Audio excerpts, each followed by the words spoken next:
Commander Zixtal of the Hegemony Third Fleet stared at the holographic display showing the small blue planet spinning lazily in space. Earth, such an unremarkable world, yet it had been marked for annexation by the Galactic Council. The preliminary scans showed a primitive civilization that had barely achieved interplanetary travel. Their military technology was laughably outdated compared to the Hegemony's advanced weaponry. "Sir, the invasion fleet reports ready for deployment," announced Lieutenant Vorth, his scaled hands dancing across the control interface. The bridge of the massive dreadnought Dominion's Edge hummed with quiet efficiency as hundreds of crew members prepared for what they assumed would be a routine conquest. Zixtal nodded, his four eyes focusing on different aspects of the tactical display. In his 300 years of service, he had overseen the annexation of 47 worlds.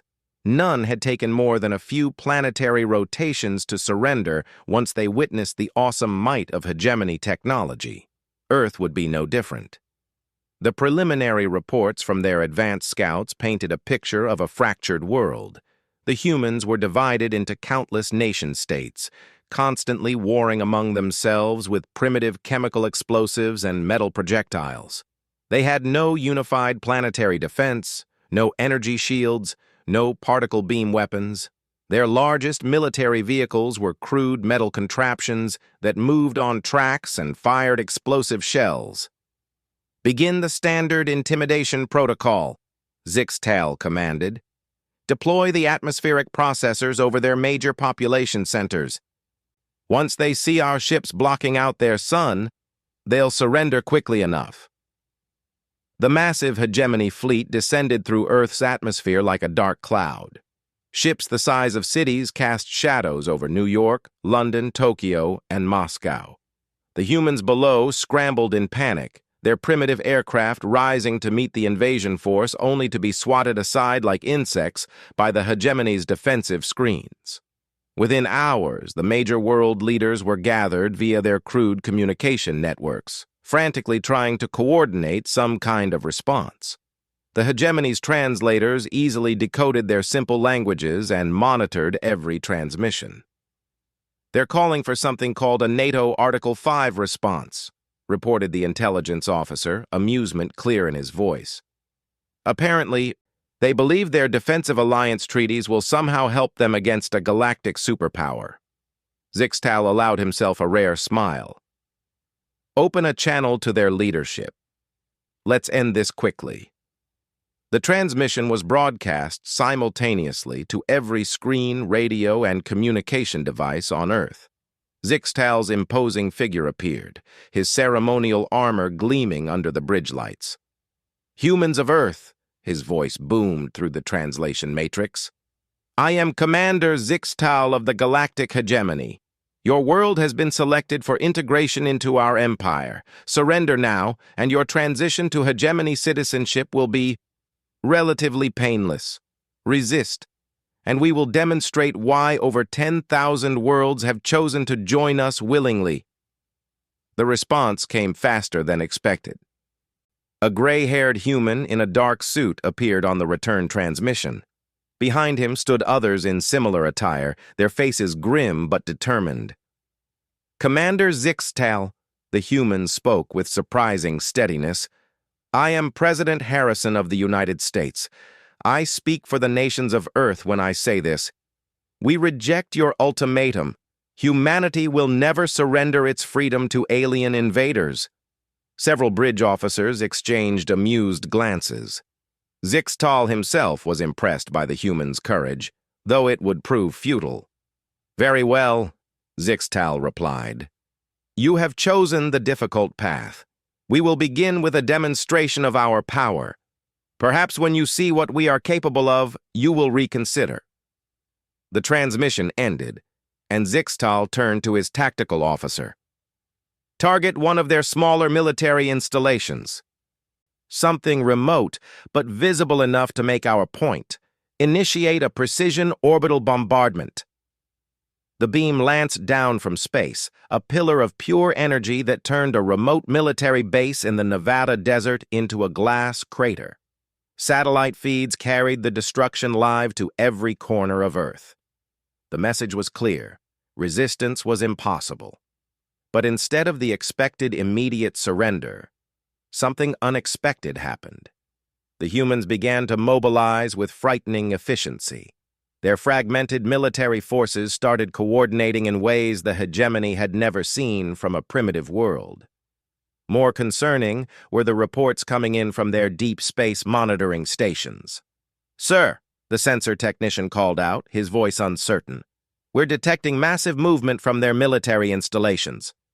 They're evacuating their populations to underground facilities and, sir, they're moving something from a facility called Area 51. Zixtal frowned. Area 51 hadn't appeared on any of their preliminary scans as significant. It was marked only as a minor military testing facility in the desert. "What kind of movement?" he demanded. "Unknown, sir. Our sensors are detecting heavy shielding around the transport convoy. Whatever they're moving, they don't want us to scan it." Before Zixtal could respond, his communications officer suddenly straightened in alarm. "Commander, we're receiving a transmission from Earth. It's different from their previous communications." "Different how?"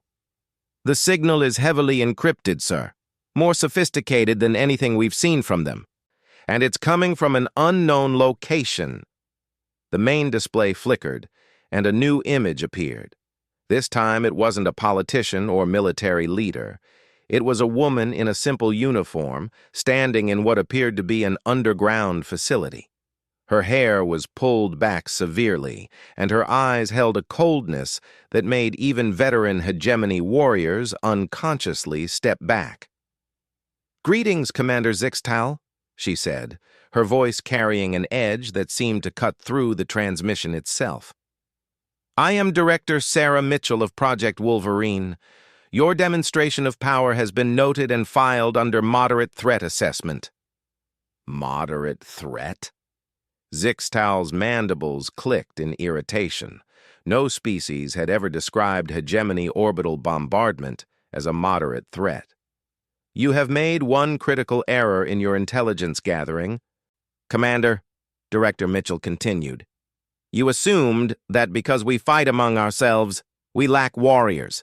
You observed our conventional military forces and concluded we pose no threat to your advanced technology. You are about to learn why those assumptions will cost you everything."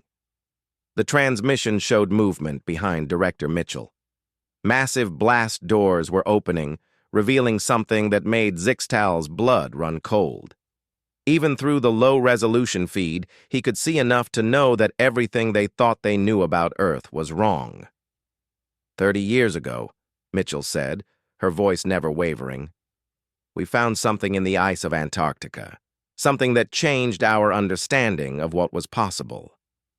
We've spent 3 decades reverse engineering technology that makes yours look like stone tools and fire." The display showed glimpses of sleek, predatory shapes moving in the shadows behind her.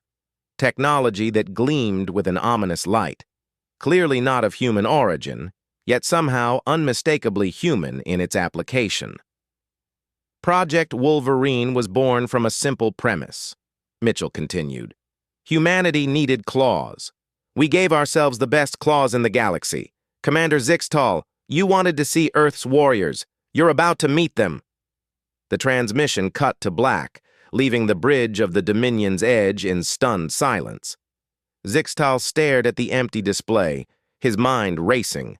In all his years of conquest, no primitive world had ever spoken to the hegemony with such confidence. And that technology he'd glimpsed in the background. "Sir," his tactical officer called out, voice tight with concern, "we're detecting energy signatures rising from multiple locations across the planet. The readings are... Sir, they're off the charts." Across Earth's surface, hidden installations that had remained invisible to hegemony scans suddenly blazed to life. Underground facilities opened like sleeping giants awakening, and from their depths rose machines that should not have existed on this primitive world. Zixtal realized with growing dread that the hegemony had made a catastrophic miscalculation. They hadn't come to conquer a defenseless world. They had walked into the den of sleeping predators, and humanity was about to show the galaxy what it truly meant to have claws.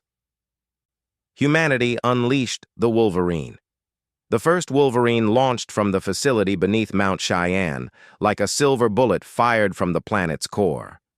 Zixtal watched in growing horror as his sensors struggled to track the craft that moved unlike anything in hegemony databases. It didn't follow predictable flight patterns or use conventional propulsion. It seemed to bend space around itself, appearing in one location and then instantly somewhere else entirely. "Evasive maneuvers!" Zixtal shouted as the alien craft approached his flagship. "All weapons target that vessel!" The Dominion's Edge opened fire with every weapon in its arsenal. Particle beams, plasma cannons, and quantum torpedoes filled the space around the approaching craft with enough destructive energy to vaporize a small moon. The Wolverine simply wasn't there when the weapons arrived. It danced between the attacks as if it could see them coming, moving with an impossible grace that defied physics. In the Wolverine's cockpit, Captain Marcus Reaper Kane felt the familiar surge of the neural interface linking his consciousness directly to the ship's systems. 30 years of training with technology that shouldn't exist had prepared him for this moment. The ship wasn't just a machine he piloted, it was an extension of his will, responding to his thoughts faster than any conventional control system could manage. Wolverine won to control. He spoke into his comm system, his voice steady despite piloting through a storm of hostile fire. "Beginning engagement sequence. Target flagship's shield generators." "Copy." "Wolverine 1," came Director Mitchell's voice through the encrypted channel. "Remember, we're not just fighting for Earth. Every species in the galaxy that the hegemony has conquered is watching. Show them that resistance is possible." Kane smiled grimly and pushed his consciousness deeper into the ship's systems.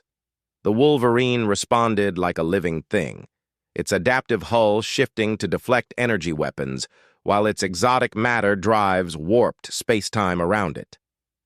To the hegemony sensors, it must have looked like the ship was teleporting, but Kane knew the truth. The Wolverine wasn't moving through space, it was convincing space to move around it. The ship's weapons systems came online, but these weren't the crude projectile weapons the hegemony expected from humans. The discovery in Antarctica had yielded technologies that operated on principles the galaxy's greatest scientists barely understood. Where human engineering met alien innovation, something revolutionary had been born. Kane locked onto the Dominion's Edge's primary shield generator and fired. The weapon that emerged from the Wolverine didn't travel through space. It simply existed at its target, a focused beam of quantum disruption that unraveled the very atoms it touched. The massive hegemony shield generator exploded in a cascade of secondary explosions. "Impossible," Zixtal's tactical officer reported. "Sir, their weapon bypassed our shields entirely. It didn't impact them. It appeared inside them." But the Wolverine wasn't alone. Across Earth's surface, more installations were opening. From hidden bases in the Antarctic ice, beneath the Sahara's sands, and in the deepest ocean trenches, more Wolverines rose to meet the invasion force. Each pilot was a volunteer who had spent decades training with technology that pushed the boundaries of what was possible. Lieutenant Sarah Ghost Vasquez emerged from the underwater facility near the Mariana Trench, her Wolverine's hull adapting to the pressure changes as it transitioned from ocean to space. Her ship's stealth systems, reverse-engineered from the Antarctic discovery, made her completely invisible to hegemony sensors until she chose to reveal herself. "Ghost to control. I have visual on their troop transports," she reported, watching the massive hegemony ships preparing to deploy ground forces. "They're moving to land troops in Europe." "Negative, Ghost," Mitchell's voice crackled through the comm. "Let them land. We want them to see what happens when they try to occupy human territory." Major Chen Thunder Liu watched from his position above the Pacific as hegemony dropships descended toward the major cities. His Wolverine was equipped with different technology. weapons designed not just to destroy but to disable and capture. The intelligence value of intact hegemony equipment was immeasurable. "Thunder to all units," he broadcast on the squadron frequency. "Remember, we're not just defending Earth. Every ship we capture, every piece of technology we analyze, brings us closer to liberating every world the hegemony has conquered." The first hegemony ground forces landed near London, expecting to face primitive human military units. Instead, they found empty streets and abandoned buildings. The humans had evacuated their cities, but they hadn't fled. They had simply made space for what was coming. Colonel James Fortress Washington emerged from the London Underground, but he wasn't wearing the primitive armor the hegemony expected.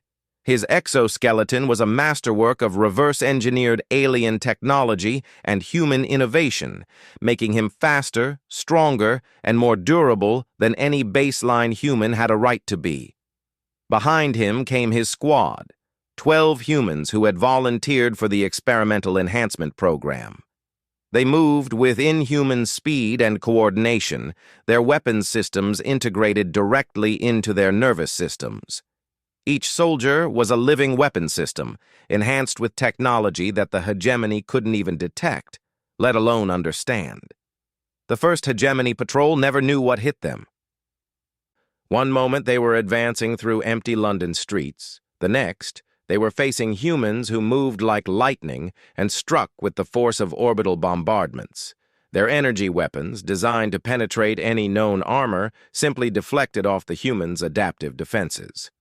"Squad leader to control," Washington reported as his team secured the hegemony landing zone. "LZ Tango secured. Enemy forces neutralized. No friendly casualties." In space, the battle was turning into something unprecedented in hegemony history. The human Wolverines fought with a coordination that seemed almost telepathic, each ship supporting the others in patterns that made them nearly impossible to target effectively. Kane's Wolverine had disabled 3 hegemony cruisers, his quantum disruption weapons simply unmaking their vital systems.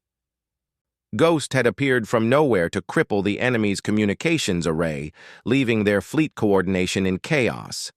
Thunder had captured an entire squadron of fighters, using some kind of electromagnetic pulse that shut down their systems without destroying them. "Sir," Zixtal's communications officer reported, his voice shaking, "we're receiving surrender requests from 12 of our ships. They're reporting that their crews have been subdued by human forces that somehow boarded them without breaching their hulls." Zixtal couldn't comprehend what he was hearing. How could primitive humans board hegemony ships without detection? How could they move through solid matter? His answer came in the form of Captain Elena Faze Rodriguez, who literally walked through the wall of the Dominion's Edge's bridge. Her body flickered in and out of visible reality as her phasing technology, another gift from the Antarctic discovery, allowed her to exist partially outside normal space-time. The bridge crew reached for their weapons, but Faze moved faster than their nervous systems could respond. In seconds, she had disabled every officer except Zixtal himself, using non-lethal techniques that left them unconscious but unharmed. "Commander Zixtal," she said, her voice carrying the same cold confidence as Director Mitchell's, "you are now a prisoner of Earth Defense Force. Your ship and crew will be treated according to the laws of war, provided you order the immediate withdrawal of all hegemony forces from Earth space." Zixtal stared at the human who had appeared from nowhere and single-handedly captured his flagship. Behind her, he could see more humans materializing on his bridge, soldiers wearing armor that seemed to absorb light itself, carrying weapons that hummed with barely contained energy. "How?" was all he could manage to say. Faze smiled, and for the first time, Zixtal saw something in human eyes that he had never seen in any conquered species, not just defiance, but the absolute confidence of a predator that knew it held all the advantages. 30 years ago, we found the wreckage of a ship from a species that fought the hegemony and lost," she explained. "But they didn't lose because they were weak. They lost because they fought alone. We studied their technology, improved upon it, and most importantly, we learned from their mistakes. She gestured toward the view screen, where the remains of the hegemony fleet struggled against the coordinated assault of the Wolverines. They tried to match your technology with their own. We did something different.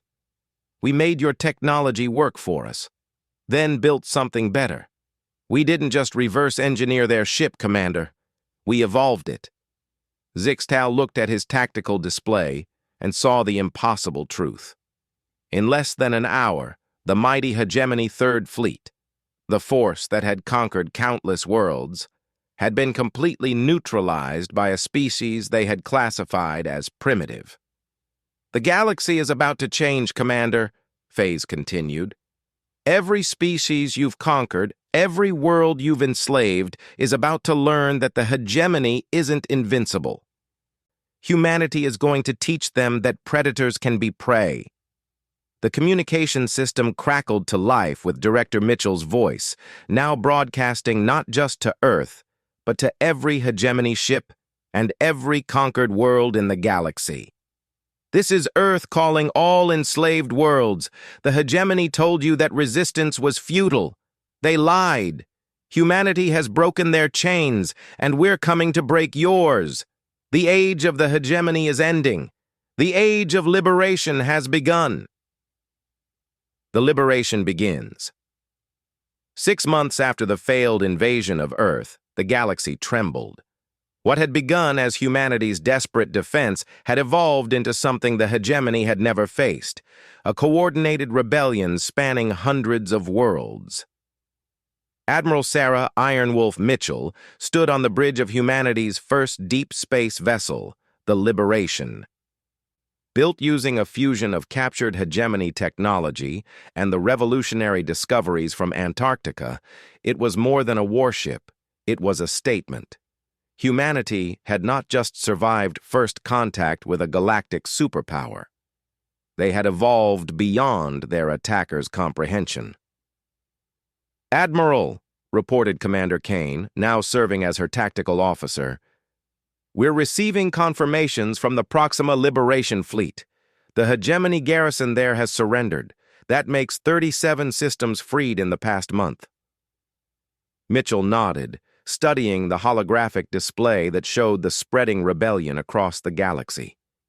Each liberated world glowed with the soft blue of human technology, while hegemony-controlled systems pulsed an angry red. The pattern was clear. The empire that had ruled for millennia was collapsing from within. "Status on the Wolverine program?" she asked. "Exceeding all projections," Kane replied with barely concealed pride. "We now have over 500 Wolverines in service, with production facilities on 12 worlds. More importantly, we've successfully trained pilots from 43 different species. The Zenthari are particularly adaptable to the neural interface." This had been humanity's masterstroke. Rather than simply conquering territory, they had shared their technology with the species they liberated. The Wolverine program had become a symbol of resistance across the galaxy, with each new pilot adding their species' unique capabilities to the growing rebellion. The bridge's communication array chimed with an incoming transmission from the hegemony capital world. Mitchell gestured for the call to be put through, and the familiar face of Supreme Chancellor Vorthak appeared on the main screen. The once proud leader of the galaxy's greatest empire now looked haggard and desperate. "Admiral Mitchell," Vorthak began, his voice carefully controlled, "I am prepared to discuss terms for a ceasefire. Surely we can reach an accommodation that benefits both our peoples." Mitchell's expression remained impassive. Around her, the bridge crew, humans and aliens working side by side, continued their duties with quiet efficiency. This was no longer about humanity alone. This was about freedom itself. "Chancellor Vorthak," she replied, her voice carrying the weight of liberated worlds, "there will be no ceasefire, there will be no accommodation." There will be only one outcome to this conflict: the complete dissolution of the hegemony and the freedom of every enslaved species. "You cannot seriously believe you can defeat us entirely," Vorthak protested. "We control thousands of worlds. Our fleets number in the millions." "Your fleets are impressive," Mitchell acknowledged.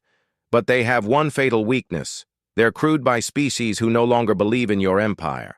How many of your own ships have defected to join us?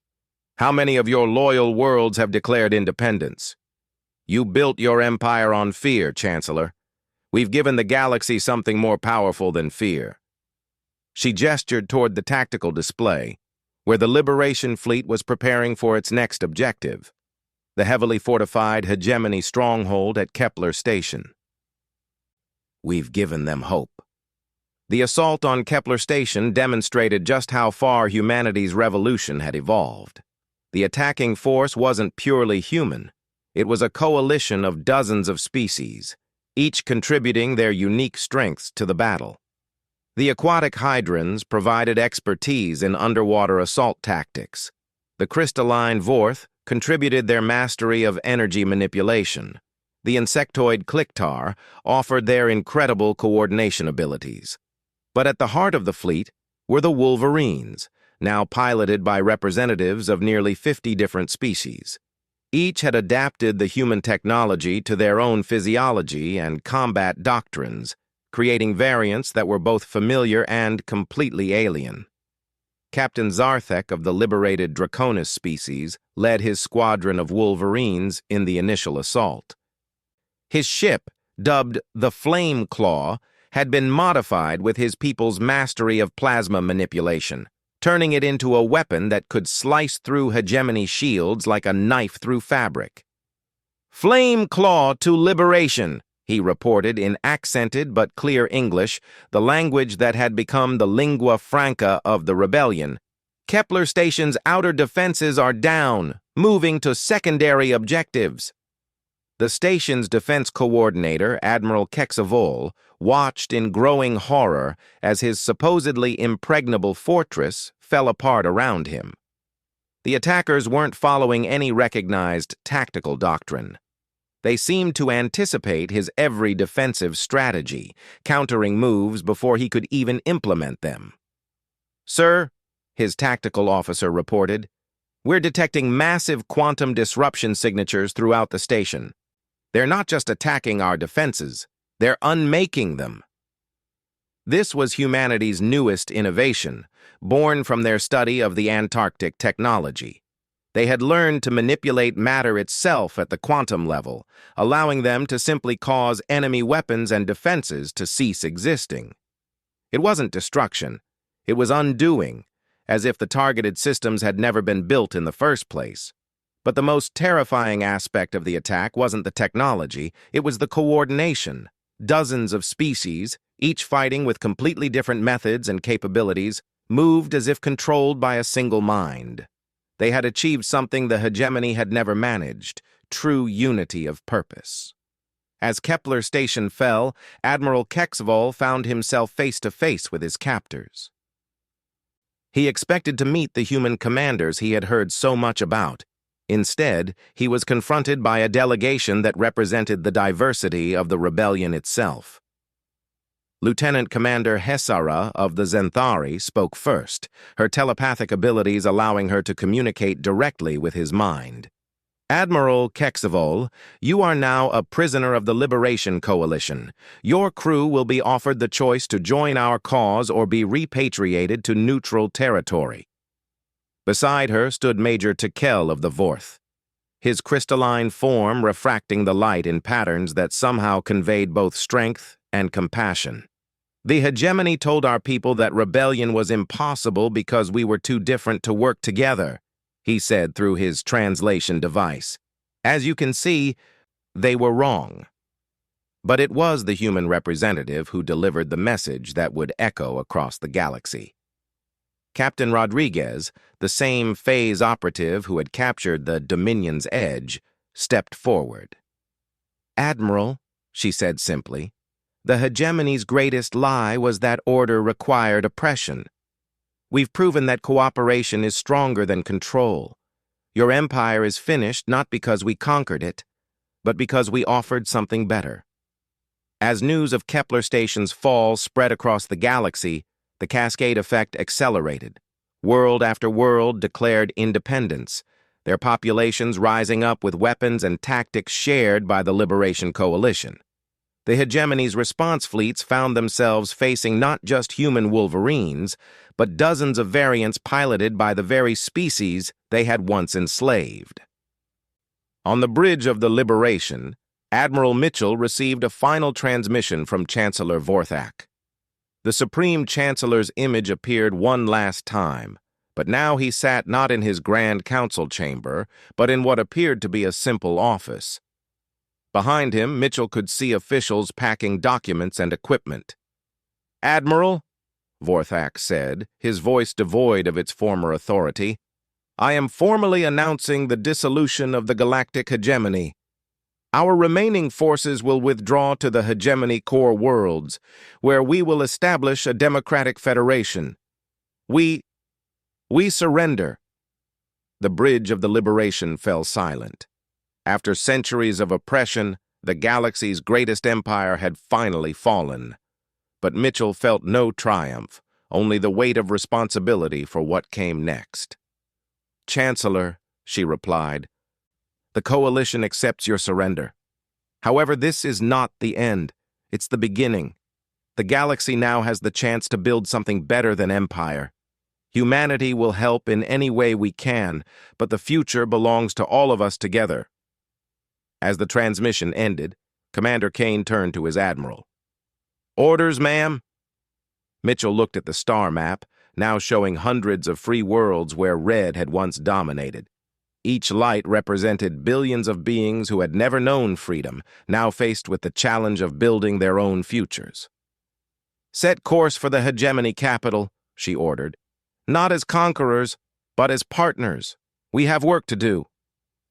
The Wolverines had taught the galaxy that predators could become prey. Now humanity would help teach it something even more important, that prey could choose to become protectors. The age of empire was over. The age of alliance had begun. Years later, historians would mark the failed invasion of Earth as the moment the galaxy changed forever. But those who lived through it knew the truth was more complex. Humanity hadn't won because they were stronger than the hegemony. They had won because they understood something their enemies never could. True strength didn't come from domination. It came from unity. The Wolverine program continued to expand, with new variants and new pilots joining every year. But they were no longer weapons of war. They were symbols of cooperation, reminders that even the smallest worlds could make a difference when they stood together. Director Mitchell, now retired from military service, established the Wolverine Academy on Earth, where representatives from across the galaxy came to learn not just how to pilot the advanced craft, but how to work together despite their differences. On her office wall hung a simple plaque with words that had become the unofficial motto of the new Galactic Alliance. Humanity gave the galaxy claws. The galaxy taught us how to build rather than just fight. The revolution that began with Earth's desperate defense had become something greater than anyone could have imagined.